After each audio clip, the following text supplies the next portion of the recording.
Presented by SK Music Support.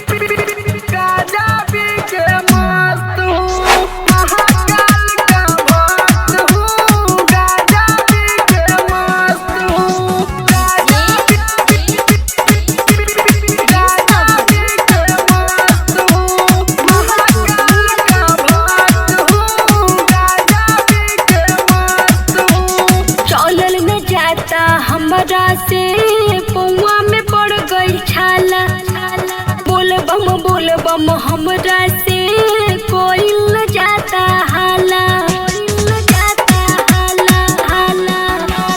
चलल न जाता हमरा से पौआ में पड़ गई छाला, बोल बम हमरा से कोई न जाता हाला।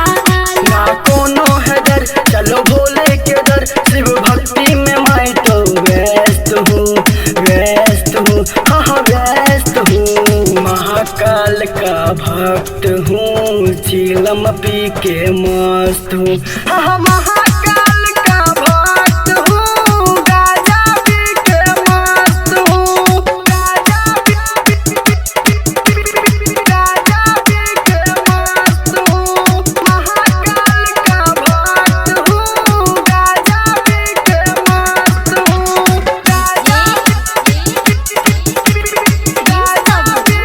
मस्त हूँ, गाजा पी के मस्त हूँ, गाजा पी के मस्त हूँ। बैजनाथ के मन में बसा